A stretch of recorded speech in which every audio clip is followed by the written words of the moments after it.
тоҷикистон яъне диёри зебову ватани баҳору наврӯз боз дар остона як ҷашни милливу мардумӣ ва воқеиву дидании дигар яъне наврӯзи ҷаҳонафрӯз қарор дорад. воқеан табиист пешвози ин ҷашни нотакрор дар диёри дӯстдоштании мо боз ба яке аз гӯшаҳои таърихиву машҳури тоҷикистон рафтему дар истиқболи ин ҷашни бузург хостем бо урфу анъана ва зиндагии мардум огоҳ гардем. зебоиҳои тоҷикистони биҳиштосои моро дидану аз ҳавову фазояш ҳаловат бурдан барои ҳар зодаи ин хок ва ҳар меҳмону гардишгаре муқаддас асту ҷонбахш. оғози фасли баҳор ҳам боз баҳри сайру сайёҳат дар тоҷикистони азизи мо имкониятҳои тозаву фазои хеле табииро ба бор меорад.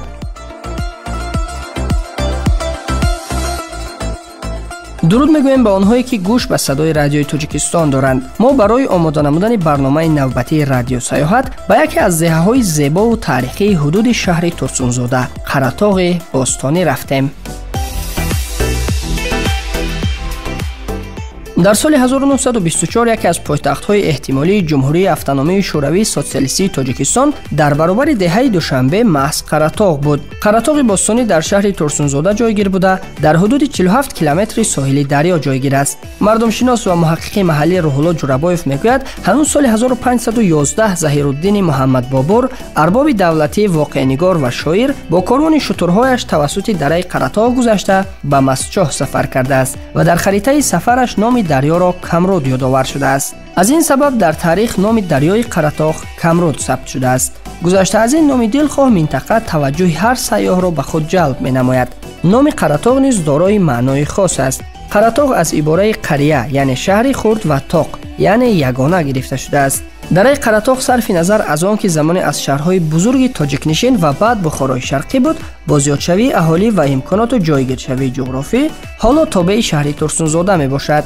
дар дараи қаратоғ якчанд мазору ҷойҳои таърихӣ мавҷуд мебошанд ки мазори дарвоза, гаҳворасанг, мазори офоқхуҷа, мазори муҳаммади оқсақол, тешиктош, кӯҳе ки аз рӯи ривоятҳо гӯё фарҳоди кӯҳкан кандааст, қалъаи қаратоғ ва боз чанди дигар мисоли ин гуфтаҳоянд.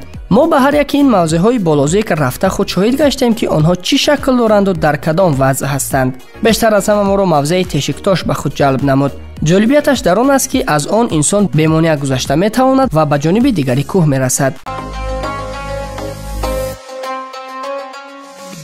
дарёеро ки аз маркази қаратоғ мегузараду дар саргаҳаш ҷойҳои зиёди сайёҳӣ аз қабили кӯлҳои париону тимурдара, дараи ҳакимӣ, шаршараҳои нодиру дидании гуногун ва чандин лагерҳои сайёҳиро дорост, байни мардум ҳам номи деҳаи қаратоғ аст. аммо таърихномаҳо дар ин бора шаҳодати дигаре доранд.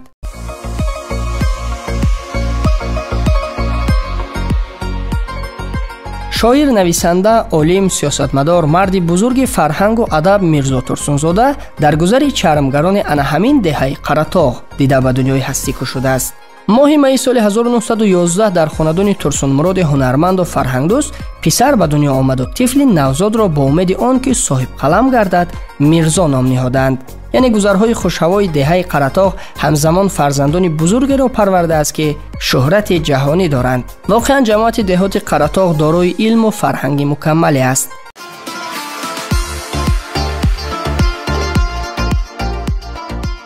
дар радифи ин ҳама таъриху санъат ва илму адаб ҳунармандӣ низ дар ин мавзеъ аз замонҳои пеш то кунун ба авҷи худ расидаву мавқеи чашмрас дорад. сайёҳону савдогарони кишварҳои дурдаст низ бо шӯҳрат ёфтани ҳунармандӣ дар қаратоғ пои худро ба ин мавзеъ гузоштаанд. этнографи шинохта Ершов чандин солҳо баҳри омӯзиши таърихи касбу кори ҳунармандони деҳаи қаратоғ машғул гашта дар китоби худ ҳунармандӣ дар қаратоғ мушоҳидаҳояшро сабт намудааст.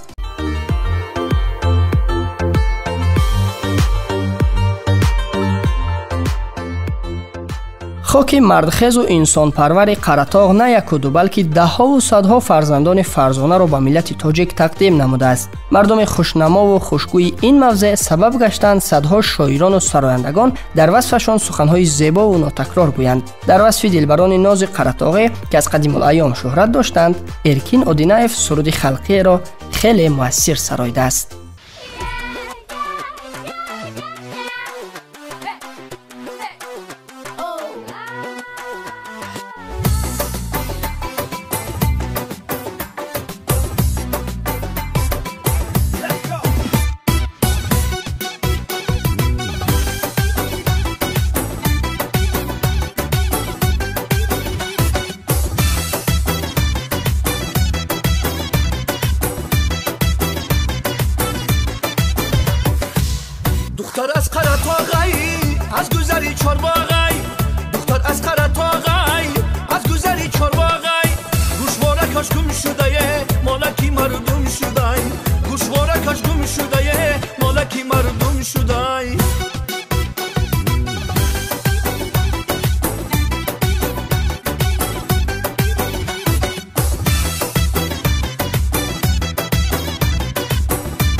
پیشی زگر میبرم بیا بشین در برم ای پیشی زگر میبرم برای زبی حسنت حلقه زر میخرم برای زبی حسنت حلقه زر میخرم دختر از قرطاغی از گذری چارباغی دختر از قرطاغی از گذری چارباغی گوشواره کاش گم شده مالکی مردم شده گوشواره کاش گم شده مالکی مردم شده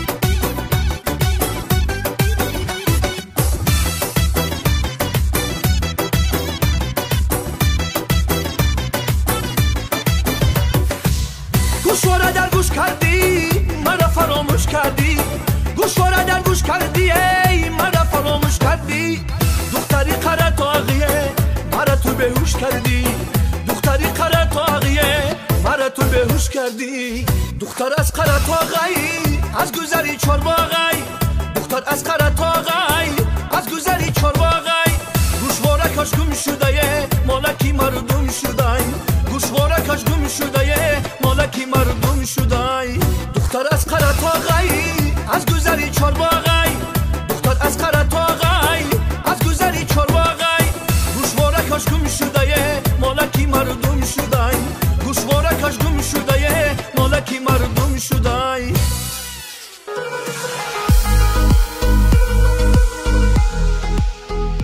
شنوندگان عزیز، شما برنامه رادیو سیاحت را از موج رادیوی تاجیکستان شنیدید. در تهیه برنامه سهم داشتیم مؤلف و راوی من قلندر نورов و کارگردان جمعخانی مراد. با نیت سفرهای با تکرار به گوشه‌های نازنین وطن عزیزمان این دفعه به دوشنبه برگشتیم تا سیاحت‌های خاطرمانی دیگر. خیر.